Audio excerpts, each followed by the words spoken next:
The city roared beneath us, endless and indifferent. But up there, on that rooftop, it felt like the world had narrowed to a single choice. Evan's caution. Lena's love. Survival, or something more. "Rachel," Lena whispered, her eyes glistening, "tell me the truth. Do you want this to be just about who you are, or about who we could be?" My breath caught. The question wasn't just about identity anymore. It was about a future, about whether Rachel could have love, not just existence. The city lights glittered below us, casting everything in gold and shadow. Lena's words still trembled in the air. "I love who you've become. I love you." I'd been terrified of this moment for weeks, maybe months, ever since her teasing had softened into protection, ever since her steady hands had guided me into becoming someone I never thought I could be. And now the choice was here. I stared at her, at the way her fingers clutched her cup of tea a little too tightly, betraying nerves she never showed. For once, Lena wasn't smirking. She wasn't teasing. She was waiting, unguarded, vulnerable. "Lena," I whispered. My throat was dry. "I don't even know who I am half the time. I don't know if I can, if I should." Her eyes flickered with pain, but she didn't look away. "You don't have to know everything. Just know what you feel right now."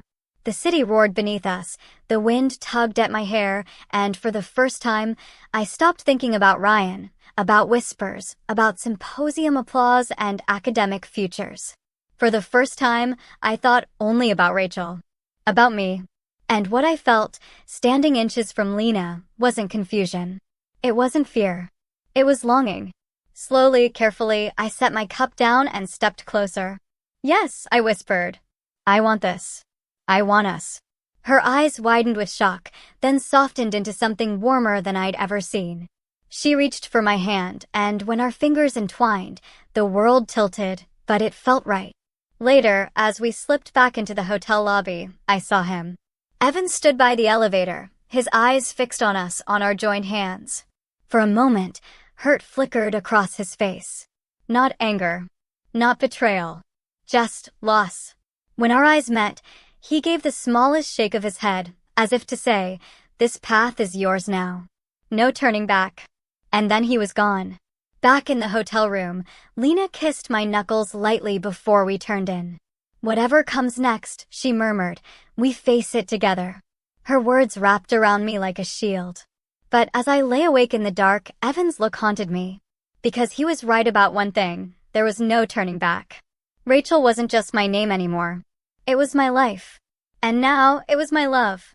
The train back to Westford felt different. For the first time in months, I wasn't clutching my bag with trembling hands, afraid of whispers or suspicious glances. Lena's fingers laced with mine under the table, steady and warm, anchoring me in a way nothing else ever had. But comfort had its own cost. Because Westford was waiting, and Westford loved nothing more than a story to whisper. It began almost immediately. Walking across campus, I felt eyes trail us. Not just me this time. Us. 2 students passed, their voices too loud to be accidental. "Is that Rachel and Lena? Are they?" A muffled laugh. By the time we reached the library steps, whispers had already spread like wildfire. Rachel Callahan, the student who wasn't always Rachel, was now seen hand in hand with Lena Morales, the girl notorious for her sharp tongue and sharper wit. Some reactions surprised me. A classmate I barely knew smiled warmly. "Good for you, Rachel," she said softly before slipping into the seminar hall. Others were less kind. Notes appeared on my desk. "First fake your name, now fake your love?" Attention seeker. Each one stung more than I wanted to admit. And then there was Evan. He stopped seeking me out. No more quiet warnings outside the library, no more protective conversations. When our paths crossed, he nodded politely but kept walking, his gaze carefully avoiding mine. The loss ached more than I expected. Lena filled the silence with her warmth, but Evan's absence was its own wound. Lena, of course, noticed everything. "Let them talk," she said fiercely one evening, tearing another cruel note into shreds. "They whispered before. They'll whisper again. None of it matters. What matters is us." Her fire was intoxicating, but it also scared me. Because I knew Lena, her defiance often masked how deeply she cared. And if the whispers sharpened into something worse, she'd throw herself into the flames without hesitation. The next day, an email from the dean arrived. "Miss Callahan, please come to my office at your earliest convenience." My stomach clenched. Again? When I arrived, Dean Harrington folded her hands across the desk, her expression calm but grave. "Rachel," she began, "congratulations on your recent successes." However, she hesitated, then added, "There are growing concerns among faculty and students about the visibility of your personal life. You are free to live as you choose, but remember, you now represent this institution as well." The words hit harder than any cruel note. Because they weren't whispers. They were official. That night, I told Lena everything. She listened, her eyes flashing with anger. "So now even your love is a liability," she snapped. "No, I won't let them do this to you. To us." But as much as I wanted her fire to burn away my fear, I couldn't ignore the truth. The higher Rachel rose, the more the world demanded she justify her place. And now, it wasn't just my name they wanted tested. It was my heart. By the time spring settled over Westford, I had grown used to the whispers. They clung to me like ivy never gone, always curling around my steps. But now, it wasn't just about me. It was about Lena. Everywhere we went, eyes followed. Some smiled. Some sneered. Some scribbled cruel notes or muttered beneath their breath. And then came the faculty again. My advisor pulled me aside one afternoon, his voice carefully neutral. "Rachel, your work is extraordinary. But you need to be careful. Visibility brings opportunity, but it also brings enemies. You've already stirred enough attention with your identity. Don't let your personal life overshadow your scholarship." Personal life. As though Lena was a distraction, a flaw, a risk to be minimized.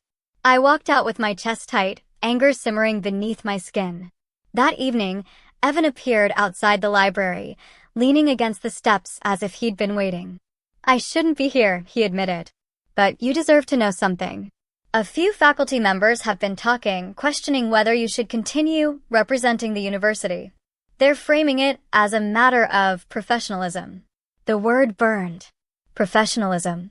Their polite way of saying they didn't want Rachel, didn't want me too visible. "Why are you telling me this?" I asked. "Because," he said softly, "no matter what, I don't want them to break you. You've come too far to let them erase you now." His words landed with both comfort and sorrow. Evan was still my ally, but no longer the one at my side. When I told Lena, she exploded.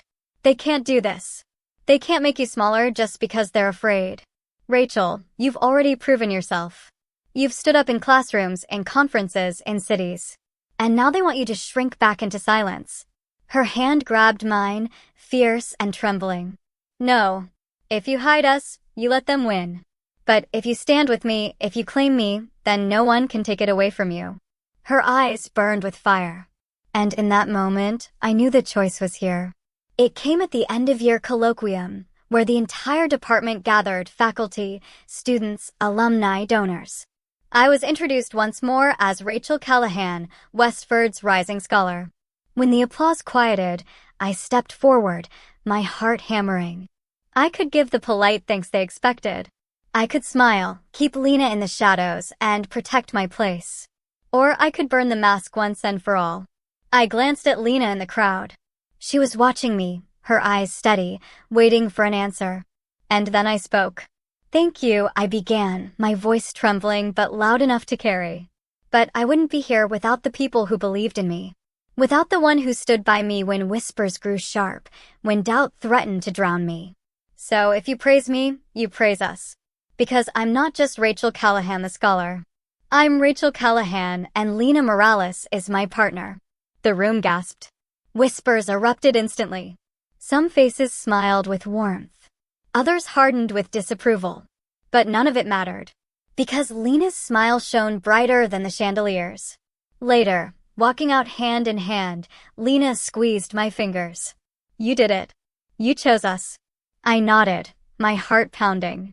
No more hiding.